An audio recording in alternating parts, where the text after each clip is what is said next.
Did I? So just a recap of all the stereotypes that we play into. If you'll remember, it's all good and fun when we have a discussion, but they really don't apply. We like to poke fun at them, and maybe it's for all good sport, but going forward, again, when it comes to having to work together now, you don't want to reinforce these negative stereotypes. You want to move forward with your workforce. You want to get serious about who's in the room with you. Because ultimately, again, the bulk of your workforce are those Generation X, Millennials, and Generation Z. So how do we work together? So let's get into this a little bit. For your baby boomers, please remember, for baby boomers, work is life. Work is their identity. So what you want to do with baby boomers is avoid any kind of assumption that they're going to retire or that you want them to retire. You need to be checking their readiness. Check their timeline. When would you like to retire? What kind of timeline are you on? So keep in mind, baby boomers are anywhere from age 76 to 58, which means they could be retiring today or 7 to 8 years from now. And if we know anything about boomers, it's going to be 7 to 8 years from now. So keep in mind, and also help them understand that you still have a business to run at the end of the day, right? The needs of the business must come first. And so because of that, so let's say your baby boomer holds a senior director position, right? You don't want to say, well, Bob, it's now time to retire. What are you thinking? No. Okay, that's going to be a very confrontational topic, a very tough discussion to have. Instead, you need to include that baby boomer in the transitional process. So have them do a lateral move, right? Make a lateral adjustment. So you vacate that senior director position for someone else, maybe a Gen X, a millennial, whoever's most qualified, but you still allow that baby boomer to contribute.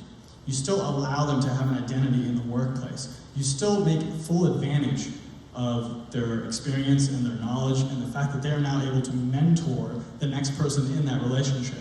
Succession planning may also look like, hey Bob, who do you think would be a good fit to replace you? Who do you think would be best in this position after you? And then allow Bob to make those assumptions and to make those introductions to the next work staff who will be replacing Bob eventually. But the key here is not to kick out Bob. You don't want to do that. Okay? So tread lightly on those conversations. Again, have an active role in their succession planning and allow them to identify key staff to then fill in those gaps that you're going to have when they retire. A lot of baby boomers might not be retiring because what's going on in the background of their life isn't really any interesting. Maybe they don't have any family or grandchildren that they can go back to. Maybe they don't have a lot of hobbies, and so really the most enjoyment they get is being at work, and that's why they haven't retired. Check into those things. Look into the background of their life. What's really going on? If your company is in a position to offer any kind of post-employment benefits or transitional programs, those might be worth exploring with your baby boomer staff. And finally, if you're going to have these talks with them, make sure your communication channels are in sync. Baby boomers, again, prefer face-to-face communication or over-the-phone communication. When it comes to Generation X, so Generation X is poised and they're ready. Where's my Gen X again?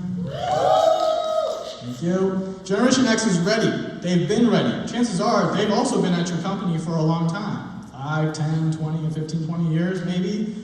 So they're ready. They're ready to take charge. They're ready to take the reins. But you have to make sure that they want to do that. Not all Gen X's want to be in management, but some do. And so if they already are, then it might be time for them to be promoted internally. That's how you're going to attract Generation X to be promoted internally.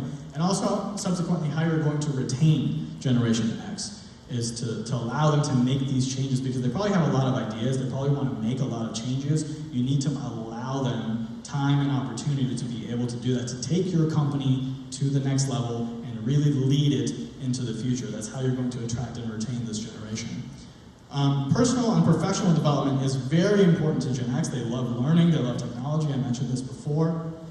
Allow them to come to conferences like this. Allow them to go to professional development seminars. Have them do LinkedIn trainings. I don't know what it looks like for you, but you need to figure that out so that Gen X doesn't get bored. They need professional development, they want to be reskilled, and they want to elevate their game. And then, of course, allow them to make those cultural changes in the workplace that they need to make. Generation X should also be taking on mentees. So as equally important as it is for baby boomers to take on a mentorship role, it's just as important for Generation X to also take on a mentorship role. And so someone here had mentioned the sandwiching of this generation, and Generation X is actually in a fantastic position to do this, because all studies have found, narrative or statistical, that millennials and Gen Z respond very well to Generation X. I don't know what it is. We just click. We just mesh.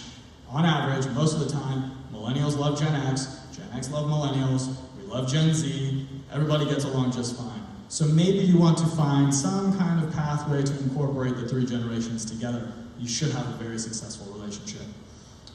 Again, allow Generation X their autonomy. Do not micromanage this generation. Oh my God. Don't micromanage this generation. They hate it. They're independent. You know they're independent. You can lock them in a room for 5-6 hours. The work will get done. This is it. They need full autonomy. Again, prioritizing work-life balance. Some of them, they may have been doing a lot of hard work and not have receiving the recognition. Make sure they're receiving that recognition. Make sure that they get credit for their work. Again, going back to Generation X's stressors, their stressors are probably financially related, retirement related. So if your company can offer any kind of benefits or perks when it comes to retirement planning, financial planning, when it comes to, consultations with a professional financial analyst, those may be key when it comes to attracting and retaining your Generation X talent. Financial planning is very important for them. And obviously any family perks that you can offer, perks at work, they offer huge discounts on theme park tickets, movie theater tickets. These kind of they seem little, but they end up having huge impacts on a generation that really cares about taking care of their family. So think about that, look into those. If you're going to communicate with Generation X, make sure it's in an email or phone, or maybe even text message. All right, my millennials. How to attract millennials to the workforce. It seems very challenging to a lot of people.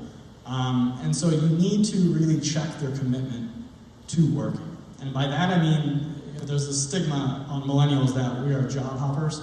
And we really might be job hoppers, but keep in mind, we're playing catch up, right? And so we feel like we have to leave the job in order to get that next $1, $2, $3 raise. So yes, we are job hopping, but it's to play catch up. If you pay us what we feel we should be at by now, relax, it's not $100,000, it's close to 99. No, but if you get close to where we feel like we should be at, if you're able to close the gap of the wages and really hone in on the compensation piece of this, you will be able to attract millennials to your workforce. By the way, guys, it's 2022. Please advertise your wages and your benefits. We're the digital generation. We're going to find out what you're paying in one way or another. So when you say, we pay competitively, no you don't. We know that, it's 2022. So be transparent. And how you're going to develop them, similarly to Gen Z, where they have short attention spans, this generation can do a lot in a very short amount of time. So take advantage of that. And take advantage of their short attention spans. Make sure you cross-train them. Send them from department to department to department until they can't get bored. They really can't get bored. And that's how you're going to be able to develop them and retain them in the future. And finally, treat them as adults. We're no longer kids, as you saw in the previous slide, 42 years old to 26, 27 years old. We're not kids that everybody thinks we are. That's Gen Z. So that's very important to keep in mind. Assign us a compatible mentor. Again, going back to Generation X, probably going to be a very, very fruitful, dynamic relationship there. How to retain us, compensation highlighted, very important. Make sure compensation is at the top of your list. Wages and benefits are at the top of your list. We also like a work-life balance, so anything you can offer in terms of a hybrid model, a remote model, if you're able to do it, is very appealing to the millennial generation. The time to bring us back to the office, you should have done it very early, right? If you meant there was a real small window where you could have gotten us reacclimated back to office life. If you missed it, you missed it. We got very used to working at home, okay? So it's going to be very hard to pull them back into the office life. Very hard. Utilize proper technology is one of the biggest pet peeves of the millennial generation is inefficiency. We don't like inefficiency. Why are you writing things down when they should be in a spreadsheet? There's easier ways to do this. Please utilize proper technologies, and that's how you're going to retain your millennial workforce. And then again, offer clear promotional pathways. It shouldn't be guesswork. Maybe I'll get the promotion, maybe I can be a manager, I don't know. No, make it very clear and you'll be able to retain us. Communication methods for us, text and email. For Generation Z, things change a little bit. Keep in mind, Generation Z, when they're together, they are a powerhouse. But when they're individual, when they're on their own, it's not so much the case. They're very shy, they can be very timid, their social skills aren't quite all there for the most part on average. It's very rare for them to be able to be these social creatures. And it's weird because you give them a cell phone and they go bananas. They're making videos, they're dancing, they're on TikTok, and you set them in a room like this and they're like, don't want to be here. My anxiety's through the roof. So I don't know. Gen Z, I don't know. But they bring a lot to the table, they really do. They're very creative. They're very tech savvy, so if you can tap into all of these things, it's going to take some work, but I think it'll be fruitful. So how to attract them to your workforce? Promote your corporate values. Gen Z, more than any other generation, wants to work for an employer where their values and their ethics match. So if you're doing any kind of climate responsibility, any kind of social responsibility, that needs to be advertised about your company. If you're fighting climate change, if you're going green, if you're recycling all the paper, whatever it is that you're doing, you're going paperless, they want to see that. They want to know about that because that's important to them. They want to contribute, they want to be a part of something for the greater good. How to develop this generation? As I mentioned, their social skills might not all be there, their soft skills. Develop those, tap into those, develop their social skills, send them to seminars and trainings. And this generation really wants one-on-one check-ins. More than any other generation, Gen Z really wants one-on-one time with their superiors. They need that constant feedback, right? Keep in mind, this is a generation where if they post something on social media and they don't get 100 likes in 1 minute, they delete it, right? So constant feedback is a big thing for them. Constantly check in, schedule some one-on-one times. It doesn't have to be an hour.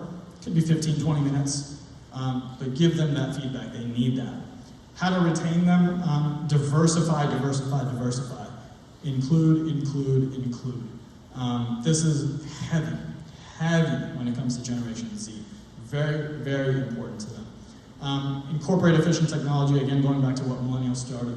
And then finally, tuition reimbursement. Keep in mind, this generation is drowning in student debt. Tuition reimbursement, any kind of perk or package that includes that is very big.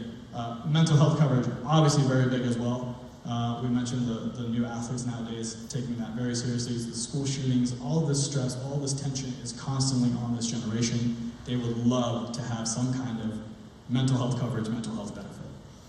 Retaining Generation Z, direct message. Did you know you can direct message in Microsoft Outlook? I just found that out myself yesterday. You can IM, or back to AOL days. You can IM on a lot of these platforms now, and that's what they prefer. They prefer direct message, Slack, Teams, Outlook, whatever it is, and then text and email, of course, as well. Of course, it's all about managing expectations. How much time do I have? Time check? Good. Let's do it. What you're about to see is a clip of what recruiters go through on a daily basis. And so what you'll see is the recruiter, played by Jerry Seinfeld, and he's going through the motions with his candidate, played by good old Georgie Boy.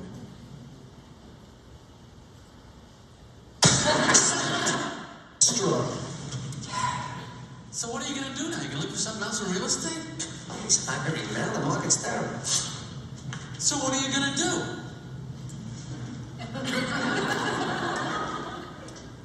I like sports. I can do something in sports.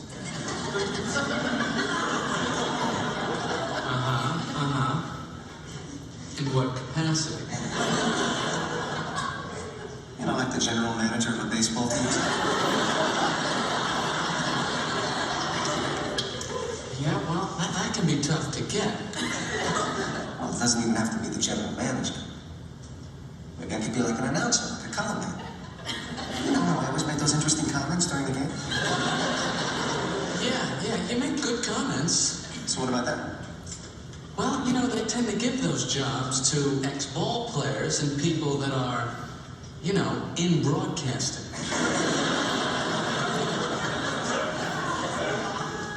Well, that's really not fair. Well, okay. What else do you like? Movies, I like to watch movies.